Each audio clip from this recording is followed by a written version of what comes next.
삽시다. 자, 우리 28페이지 가보시면 동그라미 5번에 보니까 원가의 분류라고 되어 있습니다. 아까 전에 잠깐 써머리 했었지만 천천히 좀 보도록 하죠. 자, 우리는 되게 다양한 방법으로 원가를 분류할 겁니다. 괄호 1번에 보시면 원가 요소에 따른 분류, 괄호 2번에 보시면 추적 가능성에 따른 분류, 또 넘겨보시면 뭐 원가 행태에 따른 분류 등등등 해서 뭐 여러 가지 것들을 좀 배우게 될 건데요. 한두 개 빼고는 다 아셔야 돼요, 무조건. 영어를 배운다라고 하면 하다못해 알파벳은 알아야 되겠고 아주 기본적인 단어 몇 가지는 알아야 되잖아요. 그거 배우는 거나 마찬가지입니다.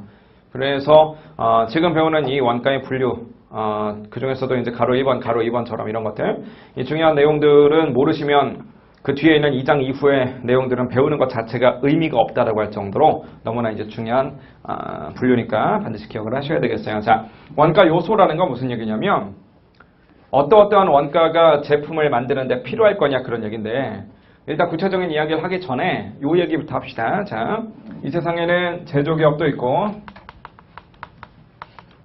그 다음에 상기업도 있죠. 그죠? 물론 뭐 서비스업을 비롯해서 별의별 기업의 형태들이 다 있긴 하지만 크게 물건을 판다라고 하면 제조해서 파는 제조기업과 그냥 외부에서 사갖고 와서 구입해서 마진 붙여 파는 상기업 이렇게 둘로 나뉘어진다는 거죠. 저랑 같이는 뭐 배울까요? 저랑 같이 배우는 회사는 거의 대부분이 다 요놈에 대한 이야기만 할 거예요. 왜냐? 상기업에 대해서 원가 얘기할 얘기가 별로 없어요. 무슨 얘기냐면 제가 이렇게 생긴 계산기를 팔고 있다라고 하는데 제가 제조기업이라서 이 계산기를 만들어서 팔았다라고 하면 되게 복잡할 거 아니겠어요. 이 계산기를 만드는데 뭐가 어떻게 들어갔는가 하나하나 다 따져야 되겠지. 하지만 제가 이 계산기를 그냥 외부에서 사갖고 와서 마진 받쳐서 파는 뭐 예를 들면 하이마트 같은 그런 회사였다라고 한다면 이 계산기의 원가가 얼마냐라고 하는 건 되게 간단해요. 제가 그냥 외부에서 100원 주고 사왔다 그럼 100원짜리 계산기인 거지 뭐, 그죠? 다만 재무회계에서는 그 취득 원가를 논할 적에 뒤에 플러스 알파가 붙어요. 왜냐면 제가 100원짜리를 사갖고 왔지만 부대 비용으로 뭐 예를 들어서 이게 뭐 수입한 거예요. 이렇게 수입한 거다 그러면 관세 같은 게 막 10원 붙거든요. 이렇게. 그럼 결국은 제 입장에서 얘를 뭐라고 잡아놓을 수밖에 없냐면 필수적인 10원의 관세가 붙었으니까 110원짜리 계산기다. 뭐 이렇게 잡아놓을 수밖에 없다는 거지. 사실은 상기업 입장에서의 원가 계산은 세상 쉽고요. 뭐만 조심하시면 되느냐? 취득 부대 비용을 고려해야만 한다. 이것만 조심하시면 돼요. 그 얘기가 어디에 써있냐면 재무회계 교재에 재고자산 파트 가면 써있어요. 하지만 재무회계 교재를 백날 뒤져봐도 그럼 계산기를 제조했으면 원가 어떻게 할 건데요? 라는 얘기는 안 나와요. 왜?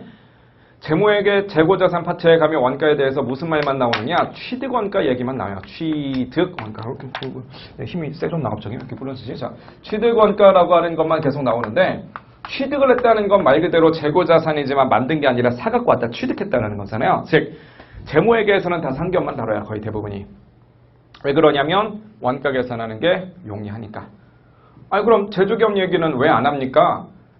아까 전에 재무회계는 뭘 깔아놨느냐? 기업회계 기준을 깔아놨다면서요. 그럼 IFRS를 만드는 사람이 야 우리 기준소에 제조기업 얘기도 다 있어야 되는 거 아니냐? 하면서 제조원가를 어떻게 할 것이냐? 취득원가 말고 계산기의 제조원가 어떻게 계산할 것이냐? 그거를 명문화된 규정으로 하자는 거예요. 그래서 회계기준 만드는 사람들이 밤새 가면서 만들었어요. 예를 들어서 계산기를 만들려면 재료값도 들어가고 인건비도 들어가고 기타 등등 다 들어갈 테니까 이러이러한 거 어떻게 반영해서 원가 계산 이렇게 하자라는 명문화된 규정을 만들어 놓은 거예요. 그럼 뭐가 또 문제냐면 계산기만 있는 게 아니잖아요. 그럼 분필 만드는 회사는 어떻게 할 건데? 옷 만드는 회사는 어떻게 할 건데? 건물 만드는 회사는 어떻게 할 건데? 너무 많은 거예요, 이게. 걔네들의 원가 계산하는 방법이 다 같을 리가 없거든요. 상시적으로 분필 원가 계산과 건물 원가 계산의 로직이 같을 수가 없으니까. 그래서 그런 것들을 하나하나 어떻게든 다 규명을 했다 칩시다. 밤새도록 그것만 했어요. 한 몇 날 며칠을.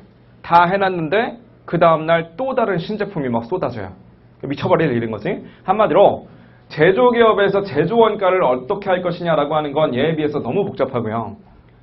아무리 복잡한 거라고 해도 언젠간 다 할 수 있겠지만 그래도 신제품은 계속 쏟아지기 마련이고 새로운 기업, 새로운 제품의 형태가 계속 쏟아지다 보니까 요놈까지 명문화된 규정으로 다 집어넣기에는 역부족인 거예요.